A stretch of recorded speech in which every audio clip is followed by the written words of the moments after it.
بسم الله الرحمن الرحيم الحمد لله رب العالمين والصلاة والسلام على سيد الأنبياء والمرسلين رحمة للعالمين شفيع المسلمين أكرم الأولين والآخرين محبوبنا ومحبوب رب العالمين وعلى آله الطيبين الطاهرين وأصحابه الهادين المهديين المكرمين المنتخبين المعززين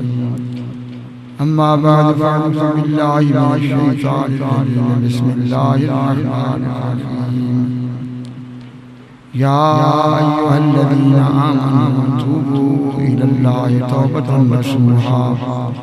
عسى ربكم أن يكفر عنكم سيئاتكم ويدخلكم جنات تجري من تحتها الأنهار يوم لا يخزي الله النبي والذين آمنوا معه نورهم يسعى بين أيديهم وبأيمانهم صدق الله العظيم وصدق رسوله النبي الكريم إن الله وملائكته يصلون على النبي يا أيها الذين آمنوا صلوا عليه وسلموا تسليما السلام عليك يا سيدي صلى الله والسلام عليك يا سيدي وعلى آلك وصحبك يا سيدي رحمة العالمين وعلى ارشاد فرمایا یا ایھا الذین اے ایمان والو حضرت حسن رحمت اللہ کہ اللہ ایمان خاطب تو بعد ہوتا ہے تنبیہ ہے یک سے ہوتی ہے اگر طبع پر یہ چیز بجا لانا بڑھتی ہے لیکن ہم کا خطاب ہے والوں ساری تعریف کہ اس نے مخاطب کہ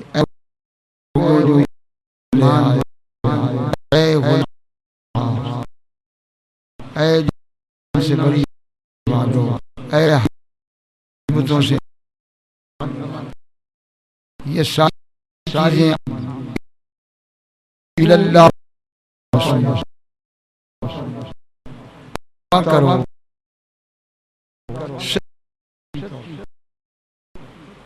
ایسی پھر بھول گیا کہ میں تھا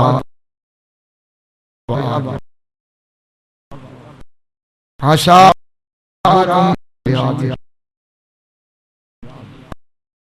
اللہ تعالیٰ کے دل کرو توبہ کرو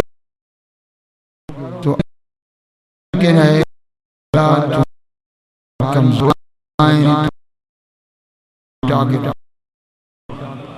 ویدخل جنات اور تمہیں بتائیں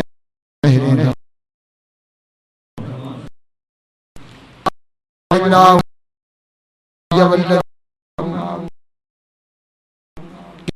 قیامت یہ بنایا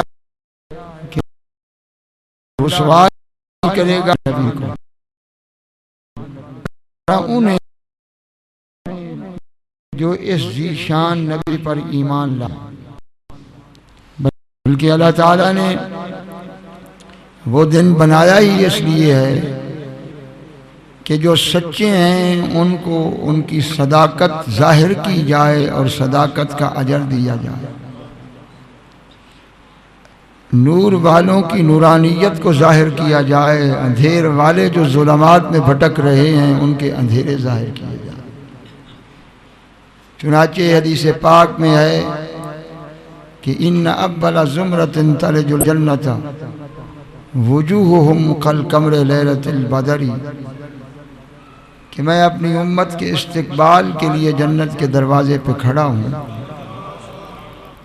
اور میری امت جنت کی طرف آ رہی ہے اور ان کی قیادت میرے اصحاب فرما رہے ہیں، اور ان میں نے جب نظر اٹھا کے دیکھی تو 14ویں کے چاند کا بھی اتنا نور نہیں ہے جتنی میری امت کا پورا وجود چمک رہا ہے۔ یسعی نورہم بین ایدیہم و بایمانہم، ان کے ہاتھوں سے اور ان کے چہروں سے وہ نور آگے آگے بھاگ رہا ہے۔ یہ نور نور ایمان ہے، یہ نور سرکار انبیاء کے سینہ اقدس کا نور ہے، کیونکہ باقی سارے نور مٹ جائیں گے، سورج چھلنی ہو جائے گا، ستاروں کا نور گدلا ہو جائے گا، چاند کو گریں لگ جائے گا، اذا الشمس کورت و اذا النجوم انکدرت، کیونکہ یہ مدی نور تھے، اور کل من علیہا فان کے بعد یہ نور نہیں رہیں گے۔ لیکن جو مومن کے سینے میں ایمان کا نور تھا وہ حضور کے وجود اقدس کی نورانی کرنیں تھیں جو اس کے سینے میں تھیں، تو قبر کی مٹی نور کو نہیں کھائے گی، اور جب وہ نکلے گا قبروں سے تو 60 گز قد کے ساتھ سر سے پاؤں تک اتنا چاند کا نور نہیں جتنا اس کا پورا وجود چمک رہا ہوگا۔ تو یہ نور نہ چاند کا ہے، نہ سورج کا ہے، نہ عرش کا ہے، نہ کسی اور چیز کا نور ہے، یہ ذات مصطفیٰ کا نور ہے جو مومن کے سینے میں اترا ہے۔ اس کمال تک پہنچنے کے لیے قرآن نے یہ ایک کورس دیا کہ سب سے پہلی بات یہ ہے کہ توبوا الی اللہ توبۃ نصوحا، کہ سچی توبہ کرو۔ دو چیزیں ہیں،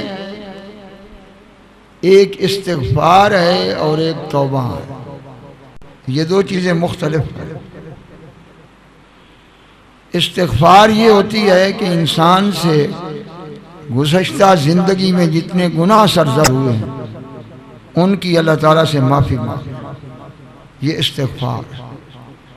استغفار کا معنی ہے بخشش طلب کرنا، مغفرت طلب کرنا، معافی طلب کرنا کہ اللہ تجھے بخش۔ اس میں دو چیزیں ہیں، جو شخص یہ سمجھتا ہے کہ میں نے گناہ کیا ہے، اس کے بعد کے دل سے تعالیٰ سے معافی مانگا ہے، تو دو اقرار اس کی وجود کے طور پر ہے کہ اس ایمان کا رب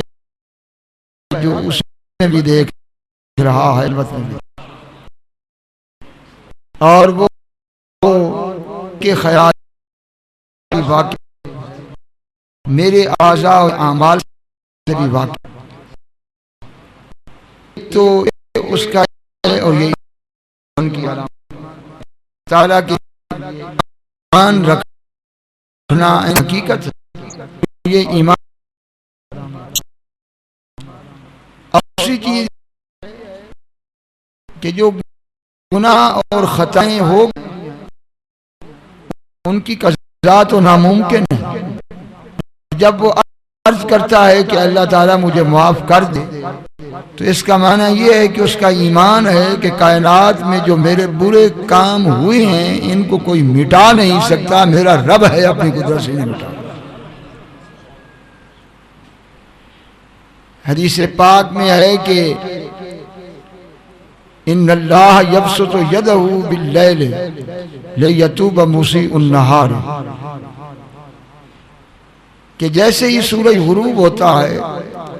اللہ تعالیٰ اپنا رحمت کا ہاتھ پھیلا کر اعلان کرتا ہے کہ اے دن کے اندر گناہ کرنے والے میں نے رات میں اعلان کر رکھا ہے کہ جو معافی چاہتا ہے مجھ سے معافی مانگے۔ وَيَبْسُطُ يَدَهُ بِالنَّهَارِ لِيَتُوبَ مُسِيءُ اللَّيْلِ، اور جیسے سورج طلوع ہوتا ہے تو اسی طریقے سے پھر اللہ تعالیٰ اپنی رحمت کا اعلان کرتا ہے کہ اے رات کی خطا کرنے والے، میں نے تجھے ایک دن دے دیا ہے، اس میں آ کر اپنے گناہوں کی مجھ سے معافی مانگ۔ حتیٰ تطلع الشمس من المغرب، جب تک سورج مغرب سے طلوع نہیں ہوتا، تطلع الشمس من المغرب، جب تک مغرب سے سورج طلوع نہیں ہوتا